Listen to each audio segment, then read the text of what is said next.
Hi there, everyone. Welcome to The Daily Gardener. I'm your host, Jennifer Ebling. It's April 23rd. There's a soldier's prayer that goes, "Stay with me, God. The night is dark. The night is cold. My little spark of courage dies. The night is long. Be with me, God, and make me strong." It's easy to get so excited about the first nice days of spring. It was 80 degrees today. It's going to be above 70 all next week. Well, hold your horses. You're forgetting about those nights. Remember? Dark, cold, long. No fun for tender transplants. Over in the Facebook group, listener Denise Pugh shared an awesome live session that was put on by one of the best, Lisa Mason Ziegler from the Gardener's Workshop. And she mentions the secret to successful transitioning of transplants from indoors to outdoors. And that is consistent nighttime temps of 60 degrees or higher. She's got a ton of other sage pieces of wisdom in that video. So head on over to the Facebook group for the show and check out the replay.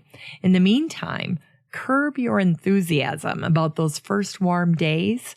Save the real celebration for the arrival of warm nights. Here's today's brevities. On this day in 1863, botanist, physician, and member of the United States House of Representatives, William Darlington, died. Like eminent botanists John Bartram, Humphrey Marshall, and William Baldwin, Darlington was born in Pennsylvania as a Quaker. A native of Westchester, he received his medical degree from the University of Pennsylvania in Philadelphia. After an appointment as a surgeon for an East India merchant, Darlington traveled to Calcutta. A year later, when he returned, he married Catherine Lacey, the daughter of a distinguished Revolutionary War general. An abiding counselor and partner to William, they would be together for 40 years, having 4 sons and 4 daughters. Their oldest son, Benjamin Smith Barton Darlington, and their youngest son, William Baldwin Darlington, were both named in honor of fellow botanists. 1826 was a big year for Darlington. He organized and presided over the Chester County Cabinet of Natural Sciences, and he published his first edition of Florula Kestrica, his catalog of plants for Westchester. In 1853, the botanist John Torrey named a new and remarkable variety of pitcher plant found in California for Darlington, calling it Darlingtonia californica. He had been similarly honored by Augustin de Cundel, who named a genus after him. An epitaph in Latin is inscribed on his stone marker, written by Darlington some 20 years before his death, and it says, "May the plants of Chester, which he loved and documented, forever blossom over his grave." And Darlington's tombstone is crowned with a relief of Darlingtonia californica. It's the birthday of Thomas Grant Harbison, born in 1862. Harbison was a self-taught botanist, earning advanced degrees, including a PhD by correspondence, a fairly novel concept in the late 1800s. In 1886, Harbison and a friend created their own version of Survivor. They followed forest and mountain paths through Virginia, North and South Carolina, and Georgia, cutting themselves off from civilization. They allowed themselves only 5 items for daily living: a wool blanket, a rubber poncho, a tin bucket, a bag of wheat, and a tin of brown sugar. Their only other indulgence was a copy of Alphonso Wood's Manual of Botany to aid their study of plants. Harbison remembered that in wartime, Caesar's soldiers ate wheat that was crushed and turned into a mush. This was their primary source of sustenance, which they would sweeten with the brown sugar and berries picked along the way. It was a formative event for Harbison. This survivalist experience helped him develop his famed skill for finding any particular species in the wild in ways few other men could equal. Harbison was part of a corps of botanists hired by the Biltmore Herbarium, the famous Vanderbilt Botanical Garden at Asheville, North Carolina. Harbison was the only collector who went on to work purely as a botanist. He brought attention to over 100 new or little-known tree species, And when he came to Highlands, North Carolina, he found such a treasure of botanical specimens that he decided to make it his home. Today, the Thomas Grant Harbison House still stands. And there's a wonderful planting of 6 Florida nutmeg trees on the east side of the house that Harbison secured during one of his expeditions for the Arnold Arboretum.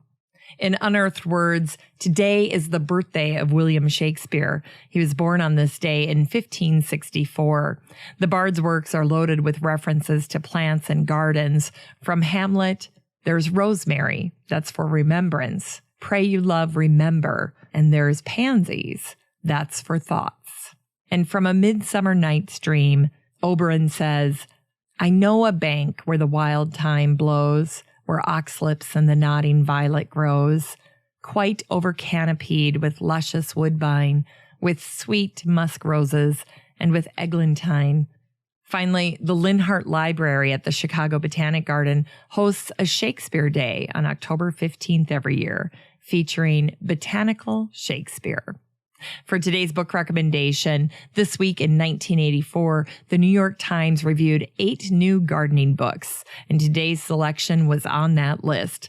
It's A Wildflower Alphabet by Elizabeth Cameron.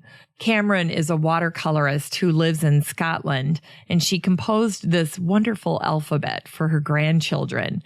There are delightful messages describing the flowers on each page. They're hand-lettered. The description says that it's just right for a rainy day and a delightful picture book. A Wildflower Alphabet by Elizabeth Cameron. Today's garden chore is one of my favorites. It's something that garden writer Barbara Pleasant shared with me when I interviewed her for the Still Growing podcast back in episode 584. In one of the first warm spring rains, bring your houseplants outside for a quick shower.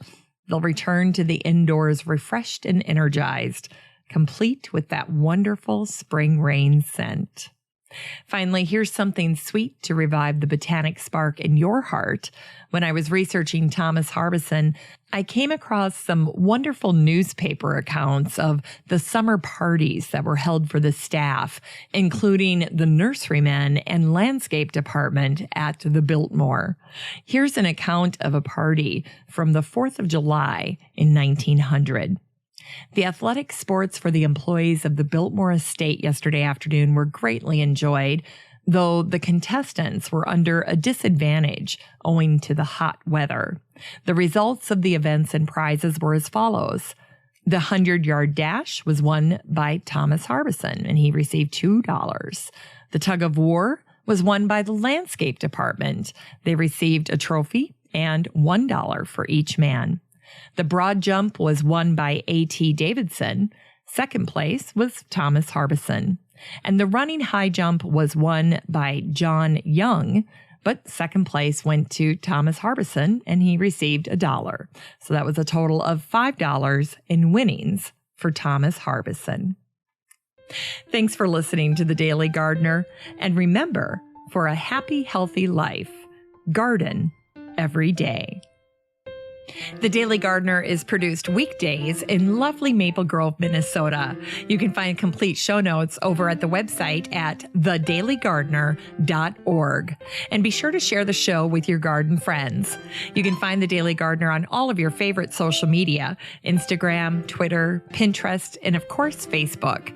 And while you're over at Facebook, don't forget to join the Daily Gardener community. Just search for these 3 words, Daily Gardener Community, and then the group will pop right up, and then you can request to join. Finally, I want to thank my team over at Podfly Productions, where my fabulous editor is Eric Begay. Have a great day in the garden, and we'll see you tomorrow.